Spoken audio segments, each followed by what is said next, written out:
Hi, everyone. It's Kate. Excited about our broadcast today. We're going to do a little bit of chatting about leadership because it's a really common question we get. We get a lot of women who, reach out to work with us because they're say like, I know I could be leading differently. I'm frustrated that my team is not as effective as I'd like them to be. It's taking a long time to get my team, up to speed in different ways. And I think this is really good because the way we really broach leadership is quite different than, a lot of the common ways to teach leadership. So I want to chat with us today. And I'm laughing because I'm looking at my background here. I had my house painted like over a month ago. And I still haven't put my books on my bookshelves. So it even happens to me, ladies. Like I have bookshelves. All I have to do is put the books on the bookshelves and they're still sitting on my desk. So yeah, sometimes you just have to prioritize your life differently than what you would like. So how's that, high achievers? All right, so let's talk a little bit about leadership because, when I was coming up through the ranks, and as you all know and have probably experienced, a lot of times leadership is bestowed on us, not because we're ready for it. It's just because we're really good at what we do. We're getting a great result. You're being promoted. And at some point, there's no place else to promote you to without making you a leader over others. And the hope, of course, by your company is that you're going to get the same results out of your people. Well, being self-motivated and self-driven is a lot different than leading others who may not have the same drive as you, right? And one of the challenges I think I see more often, and I certainly experience this, is that high achievers who are self-motivated, you are internally motivated. No one's ever had to call you and go, it's time to get out of bed and go to work. No one's ever had to say, I think you need to revise that presentation because there's some typos. Like no one's ever said that to you, right? Because you are so intense in your career and how you approach it that those haven't been issues. But now all of a sudden you're a leader and you have people working for you and they may not deliver that same level of excellence that you have driven yourself to, okay? You also are going to have people that report to you that are just different. They might be really talky and chatty and you're not. I mean, you know this, right? Or they might be really aloof or really arrogant. And you're like, oh, Lord, can't we just all come to work and just get our jobs done? Why do I have to deal with people? And it's not because you or I don't love people, but when we're really driven, we want to, for the most part, come to work. Let's all do our jobs. Let's do a bang up excellent job at it and let's go home. And so what we're doing, especially if you've been at this work career thing for 10, 15 years, it's like, let's just run through this whole work thing as fast as we possibly can and get it done. And so I can go have some scrap of a personal life. And that is not a great attitude to have for leadership because it is not going to work that way because leadership is going to slow that train down. So one of the problems that we have as high achievers is that's just not a great way to lead. So leadership means it's going to take more time. Leadership means that when you first onboard people or when you first adopt a team or when you have someone on your team who's not performing, it's going to require more of you. I didn't know this. Like I was like, oh, I'm going to have a team. I can delegate stuff. There'll be other people to help out. There'll be, and I just figured everyone was going to be like, kind of like me. And like, let's all try to do a really great job. Right. Didn't work that way. Right. And not because they weren't great people or the people I needed on the team. It just was my view of leadership and my view of what the experience would feel like was just not in the realm of reality. So leadership is not going to be like, oh, you have a whole bunch of people, like a big team, and we're all going to just work together and get the job done. It can, and it should, if you're leading correctly and you're hiring correctly and you're coaching your team correctly. But it's not going to happen that way naturally. Very few people have that just natural ability to lead a team in that way. So my point being is high achieving women, what we do is we either lead from a place of like very hands off, right? Like we just assume everyone's going to be like us and like, hey, can you go take care of the XYZ thing and make that go away? Awesome. And then we run off over here to get our stuff done because we're trying to get home to, our lives and have some semblance of enjoyment of our success. And then the person that you just like, kind of like thrown this project at, who should, if they were you, come back with something amazing. They don't. And then you're like, see, that's the whole point. Every time I delegate, I get schlock back And now I have to, you're thinking I either have to step back in and correct it, or it's going to take longer, or, and so then it's just like, well, forget it. I'm just not going to delegate anymore. And that's how it can feel. So one of the big problems is we go too far in this direction. If we just delegate, punt, and then hope for the best. And it's usually pretty hit or miss, let me just tell you. Okay. The other thing we do as high achievers is we helicopter and we micromanage, because high achievers like to have control and we like to win. And we just want to make sure we're going to win, right? You're going to do it this way. But like what I used to do is I'd be like, hey, can you take care of this? Yeah, no, just whatever. Like, good. No, you just take care of it. I'm good. Yeah, I got my own work to do. See ya. And then I'd sit down like night or whatever, unable to disconnect. I'd be like, oh, you know what? I should have told that person? I should have told them this. Let me just text them real fast. Some little text. Hey, I just had an idea about this. Text. And then, the next morning I see that person. I'm like, oh yeah, that thing I pitched at yesterday, like totally yours. You do whatever you want. But I had this other thought. And before you know it, I'm helicoptering this person, giving them all my little brilliant ideas and all these little things that I want to see them do. And what happens is, guess what? Have you just helped someone feel like a leader? Have you helped that person be independent? Have you helped them in any way? No, you've made them paranoid. Now they're like, why would I bother? Kate just keeps like looking over my shoulder and giving me all those ideas. She obviously wants it done this way. I'll just do it the way Kate just told me. And then they either deliver back to you exactly what you told them. And you're like, well, I thought you were going to take care of this in your own way. And you're disappointed in them. Or they still don't get it well enough. Do you know what I'm saying? And you've been just like micromanaging. And now what you've done is you've created someone who's just going to lean on you all the time. Because think about it. If I came to your house and every time you loaded the dishwasher, I was like, oh yeah, no, plate doesn't go there. No, just move it over one time. Oh yeah, that's a good idea. But knives down, knives go down. My suggestion. I mean, do it however you want, but knives down. Oh yeah, cups, not the wine glasses. No, not in the dishwasher. No, like wine glasses, you hand wash those. Yeah, but I mean, do how the dishes however you want. Like, you're just gonna be like, Kate, you want to do the dishes? Because obviously the way I'm doing them, Kate, are not the way you want it done. Like, you're just gonna give up. Or what you'll do is you'll just become this robot where it's like, I put the wine glasses here and I do the knives here. This is what Kate wants. And then someone will give you a frying pan and you'll be like, never saw a frying pan before. Kate, what do you want me to do with a frying pan?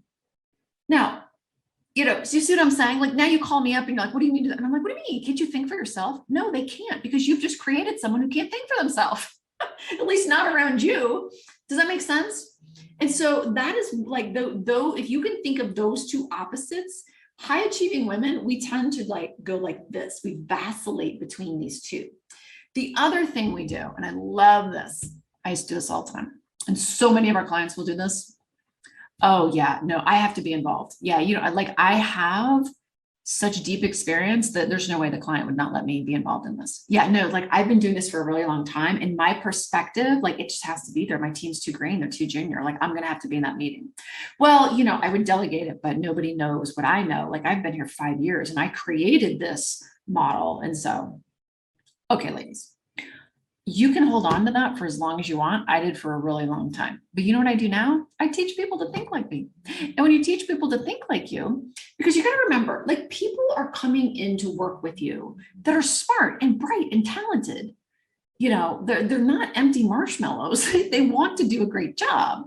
But their idea of solving a problem might be a good one, or maybe not. Maybe you do have the road rash that you need to teach them and say, hey, look, I know you're amazing. I know you're fabulous at what you do.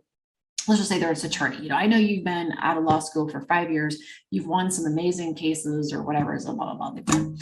Here's some things that when you work with us at our law firm, or when you're working for me as a senior attorney, here's some things I want to help you understand. And you're just going to start teaching them some of those things.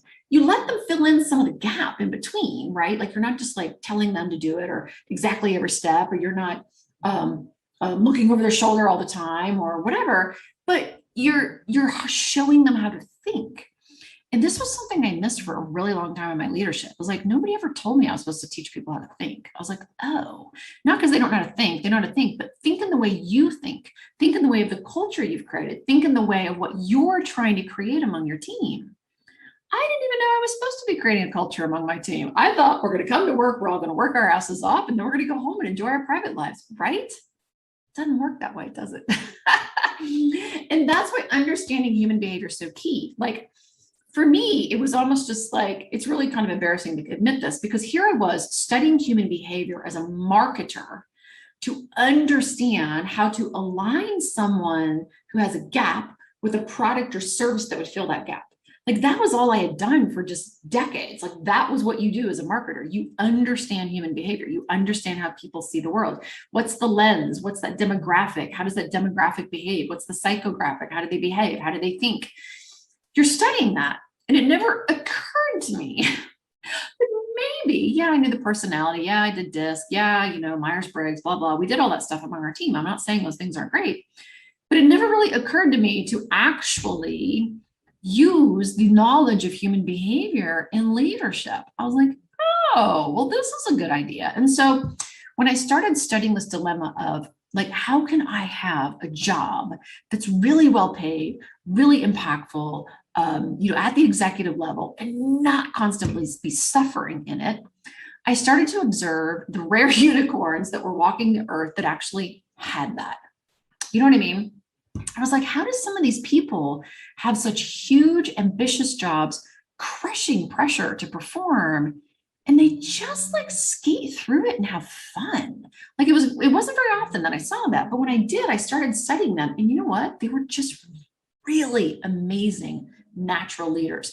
They understood the other person and who they were talking to and how to speak to them and motivate them and lead them and train them and coach them in ways that very quickly got their team up to speed. And I was like, oh, that would be a handy piece of information to know. Because I went to all sorts of amazing leadership programs. I mean, truly, there is not a model. I'm like, I get the model. Model. And here's the 5 things you should do. And here's the 4 things you should do. And here's the 6 things you should do. And here's the, oh my God, like, please, I've been modeled to death. Like I get all the models, but models are not practical application. And practical application doesn't matter if you don't understand the human behavior of the person that you're working with. And if you don't understand your own human behavior. And so I didn't understand my own human behavior. Kate, you're vacillating between giving them too much rope and giving them not enough rope. And what you're not doing is you're not creating a culture and teaching them how to behave and think in a way that's going to get them the result that allows them to perform as a player of excellence on your team. Oh, once I understood that and I understood who I was working with, like, oh, okay, well, because every person on your team is not going to be the same. Obviously, they have their own personality and their own quirks and their own, beautiful character strengths, right? And so you've got to learn how to help, bring those things out in them and help them see the greatness of themselves while also helping them overcome the liabilities, just like we all have. So once I understood that, I was like, oh, now leadership's fun. Because now you get these high-performing teams very, very quickly, right? Because they know that you're supportive of them. You're not giving them too much rope to hang themselves, but you're giving them enough to feel independent and feel great about the work they're doing. You're teaching them along the way, and you're teaching them a culture of like, these are the behaviors of our team. This is how we're all going to behave. So they're very clear on how to behave. They're very clear on what success looks like. They're very clear on how to think. They're very clear on expectations, and they feel great, and they're loyal, and they're excited, and they can't wait to come to work, and they can't wait to move the needle, and they can't wait to grow. And that is what this great leadership is about. And so when we talk about suffering in our success, a lot of it comes from just poor leadership. And poor leadership, especially like if you're like me and you'd already studied a bunch of I'd read all the leadership books, blah, blah, blah. Is like, then you got to understand human behavior. And if you don't have the self-knowledge, nor do you have the knowledge about the other people, that's going to be tough. Like we have people on our team that, they need a lot more data from me and a lot more information from me when I'm giving them, asking them to do something. We have other people on the team who need a lot more autonomy, and it's going to take them longer, and I have to be patient with them because it's going to take them a while to percolate on the concepts and the ways of thinking that we're talking about. And then they eventually get there in their own way. And then we have others who are like, no, tell me exactly how this works. I want to know the details. I want to know the reasons. I want to know the rationale. And then you have to know why, or do these two different personality types behave that way? Because you can know that they're INTJs and, E, whatever, blah, blah, blah. That's great. But then why? Where did that behavior come from? Because then if you can speak to that, oh, now you've really got motivated people. Because usually the behavioral modifications we need to make, it's sitting on some type of fear of failure, fear of loss, fear of missing out, fear of not being important, fear of hurting someone's feelings. And then you can get to some of that behavior. You can help them get past those fears super quickly and then just behave in the way and think in the way that's going to get them where you want to be. Does that make sense? Okay, so I hope this was helpful for you.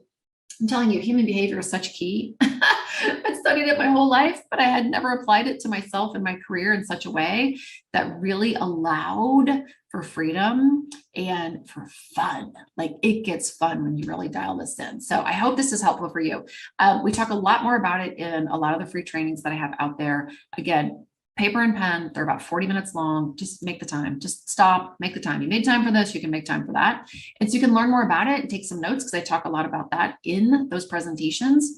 And again, if you're stuck and you're bumping your head against the leadership rail, you've done the leadership programs, you're burning out and you just want to live well and enjoy your success, book a call with one of our coaches.